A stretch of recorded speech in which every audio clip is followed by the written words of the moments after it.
Caldeirão, caldeirão, caldeirão do Paulão.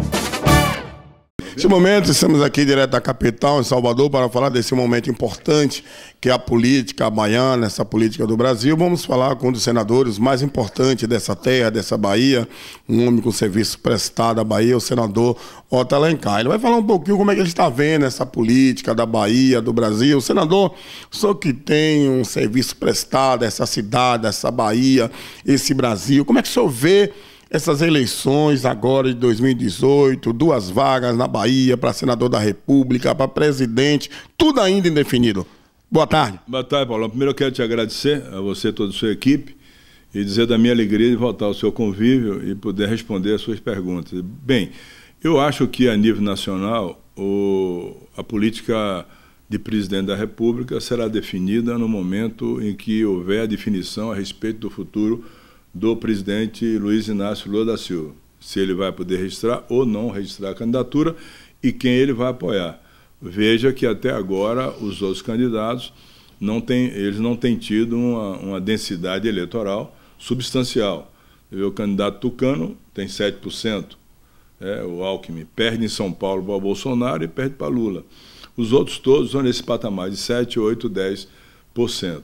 Só o Bolsonaro, que é um candidato que está na faixa de 17%, 18%, mas um candidato sem consistência e sem base de sustentação, até porque eu vejo que o Brasil hoje, para ser bem governado, tem que ter uma estrutura partidária por detrás, tanto na Câmara dos Deputados como no Senado Federal. Ninguém governa sozinho, portanto, não é conveniente também que alguém venha me convencer que vai ganhar sozinho. Tem que ter uma estrutura partidária para poder administrar o Brasil. Aqui na Bahia, o governador Rui Costa tem feito um bom trabalho, administrando bem na crise. Poucos poderiam fazer o bom trabalho que ele fez, portanto, creio que merecerá a aprovação do povo baiano na sua reeleição, sem querer desmerecer aqui os seus adversários. Nós, do PSD, estamos apoiando a reeleição do governador Rui Costa. Veja que o Rio de Janeiro está sem pagar salário, está numa crise profunda, inclusive em vários setores, saúde, educação. São Paulo também teve problemas, Minas Gerais está sem pagar e repassar os royalties para as prefeituras, o Rio Grande do Sul, vários estados têm problemas de ajuste fiscal e a Bahia foi mantida com investimentos importantes que foram feitos, inclusive, ao longo desses anos que o governador Rui Costa é o governador.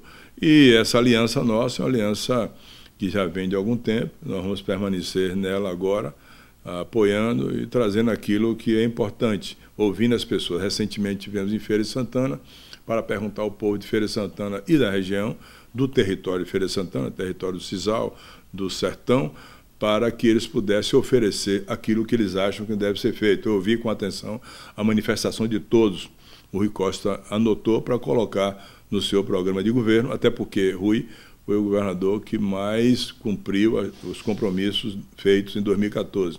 70%, dado até por um portal, que é um portal que sempre bate muito na gente, que é o G1, que pertence ao Grupo Globo de Comunicação. Portanto, acho que a Bahia tem procurado, sob o comando dele, enfrentar as dificuldades sociais, sobretudo, e aguardar essa posição que eu lhe falei no início, qual será o destino do ex-presidente Luiz Inácio Lula da Silva, que está mais de 100 dias na prisão em Curitiba, e, em contraponto a isso, outros políticos que tiveram até provas contundentes, sem querer aqui acusar absolutamente ninguém, estão em liberdade no Brasil. Você é bem informado, sabe que nós tivemos problemas gravíssimos, pontuados com provas contundentes contra alguns políticos e essas pessoas todas estão em liberdade. Olha, o senhor é um político vitorioso, sempre vitorioso, tanto que a disputa é muito grande para dizer assim, quem Otto Alencar vai apoiar vencerá as eleições. Rui conseguiu o Wagner trazer o senhor para cá. Agora, na Bahia, o senhor é peça decisiva. O senhor pegou um PSD que não existia na Bahia. Hoje o senhor tem mais de 100 prefeituras, vários deputados. Como é que está esse planejamento? De onde vem essa força do senador Otto Alencar? Olha, nosso partido está muito organizado, não por minha iniciativa isolada, pelas alianças que nós temos com os nossos deputados federais. Aqui estão com 2 agora, o Fernando Torres, que me ajudou muito na construção do partido, talvez tenha sido o político que mais nos ajudou na construção do partido, o Paulo Magalhães também, o deputado federal Zé Nunes, o deputado Sérgio Brito, o Tony Brito, os deputados estaduais todos que fazem parte. Nós temos 9 deputados estaduais agora e vários prefeitos, como você falou. Nós temos hoje o partido que tem mais prefeitos na Bahia e tem uma coisa importante, é o partido que tem mais prefeitas no estado da Bahia. Nós temos 14 prefeitas. Nós estamos estimulando muito o PSD mulher, assim como o PSD jovem, e isso é muito importante. Nós temos hoje em torno de quase 600 vereadores pela Bahia inteira e administramos alguns municípios de grande porte, tipo Paulo Afonso, Luiz Eduardo Magalhães, Santo Antônio de Jesus, Teixeira de Freitas, Eunápolis, Porto Seguro, além de os municípios de médio porte que nós temos na Bahia com prefeitos do PSD. Isso eu posso dizer a você que ninguém faz nada sozinho, eu tive essa ajuda muito grande. Agora, hoje é um partido muito organizado, o PSD. Ele está praticamente em todos os municípios da Bahia, com a sua estrutura montada, não só das comissões provisórias, que são poucas hoje, muito mais com os diretórios compostos para ter militância e trabalhar para fortalecê-lo mais ainda agora na eleição de 2018 e futuramente também.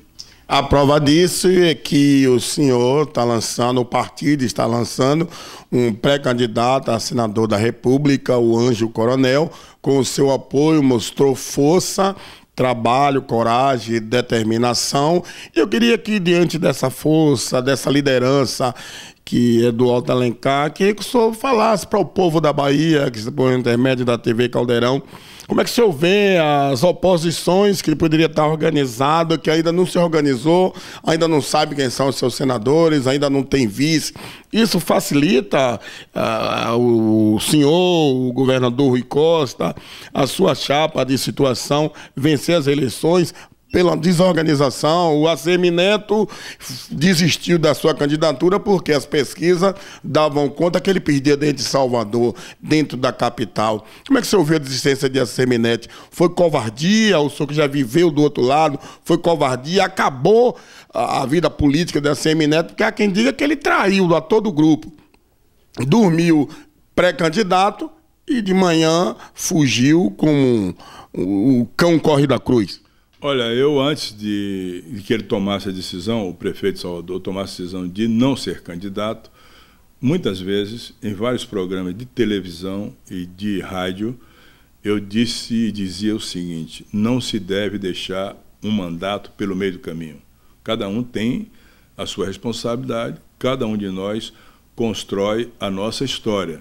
A história da renúncia é sempre um ato de risco. E é doloroso, sobretudo, para quem vota no candidato, para ele ser senador e largar no meio do caminho, para quem vota para estadual e ele larga no meio do caminho, ou quem vota para prefeito e deixa no meio do caminho. Então, sempre disse, antes do ACM Neto não renunciar para ser candidato, que seria uma coisa de risco.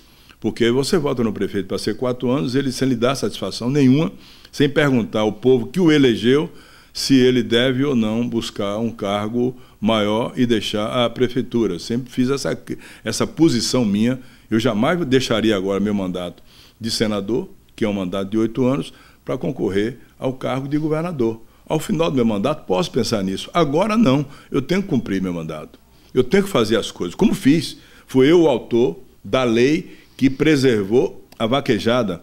Fui eu o autor da lei que aumentou a pena para quem arromba banco nas cidades do interior. Você sabia que quem arrombava banco nem ia preso? Porque a pena era de 1 a 4 anos. O cara entrava pela porta e saía pela outra, porque ia responder em casa, em liberdade. Outra coisa, os bancos, Paulão, não tinham obrigação de botar segurança, não. Botava se quisesse. Então, o que é que eu fiz uma lei? Eu fiz uma lei aumentando de 4 a 10 anos para o arrombamento e tendo ferimento grave nas pessoas, vai de 14 a 20 anos de prisão, para inibir o arrombamento de banco que está acontecendo nos municípios, sobretudo de pequeno porte, no interior da Bahia. E os bancos agora vão ter que colocar nos caixas eletrônicos e também colocar nos cofres dispositivo para quando arrombar o banco, tingir as cédulas ou rasurar as cédulas. A lei está aqui, aprovada e sancionada pelo atual presidente da República, o Michel Temer, que até sancionou num momento interessante.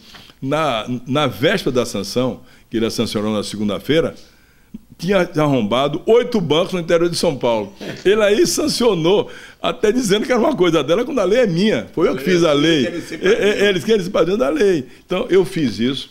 Eu estou trabalhando intensamente e aprovei no Senado para que os impostos dos cigarros e das bebidas, já está aprovado no Senado, fosse destinado ao Fundo Nacional de Saúde. Isso vai render 20 bi por ano para o Fundo Nacional de Saúde. Hoje se gasta, com aquela PEC que o Henrique Meirelles fez, vai se investir na saúde por ano, 132 bilhões de reais. Eu boto mais 20, vai ser recurso que vai se aplicar na rede básica, nos hospitais, na maternidade, todas. Então, me compete preparar minhas leis. Então, eu fui eleito e disse ao povo que ia ficar trabalhando no Senado, defendendo a Bahia, 8 anos.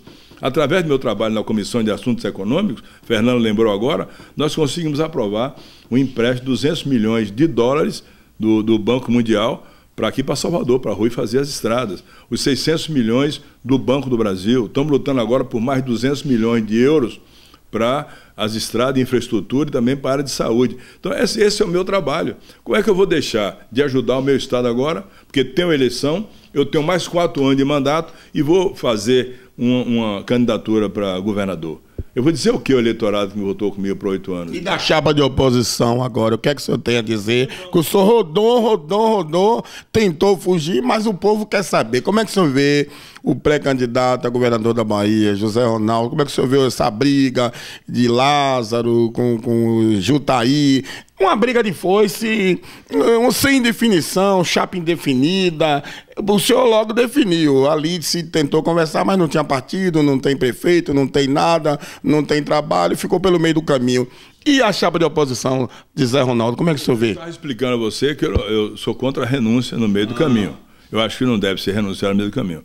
Não é uma crítica, inclusive, ao prefeito de Feira, a consciência dele, a história dele cria. Agora, eu não gosto de opinar na composição do time dos adversários. Eu tenho que opinar no meu. O Ângelo Coronel é candidato ao Senado, porque é deputado por vários mandatos, é um bom presidente da Assembleia, já aprovou várias matérias importantes na Assembleia, e ele se credenciou a ser senador. E eu sei que, sendo senador, ele vai nos ajudar muito em Brasília.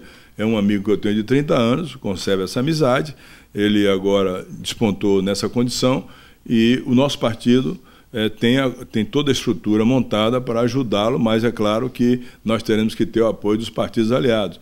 Partido dos Trabalhadores, do Partido Progressista, do vice-governador João Leão, do PDT, do senador, do deputado Félix Mendonça, o próprio PSB da senadora Lígia, eu tenho absoluta certeza que ela vai ter a grandeza de apoiar, do PCdoB, que é um aliado nosso, inclusive o primeiro suplente é do PCdoB, o deputado federal Davidson Magalhães é do PCdoB, o Podemos, o PRP, todos os partidos da base estão aí unidos pela eleição do Wagner para o Senado, são 2 vagas, e também para o Ângelo Coronel. Então eu não vou opinar na formação da chapa da oposição. O que eu posso dizer a você e lhe garantir é que nós estávamos preparados para enfrentar o ACM Neto, prefeito de Salvador, da mesma forma que continuamos preparados com argumentos e com o governo que foi muito eficiente para também enfrentar os outros candidatos, que não vai ser só o candidato do DEM, do Democratas, e apoiado pelos tucanos, vai ser também o candidato do PMDB, o candidato do PSOL, são vários candidatos. Caldeirão, Paulão.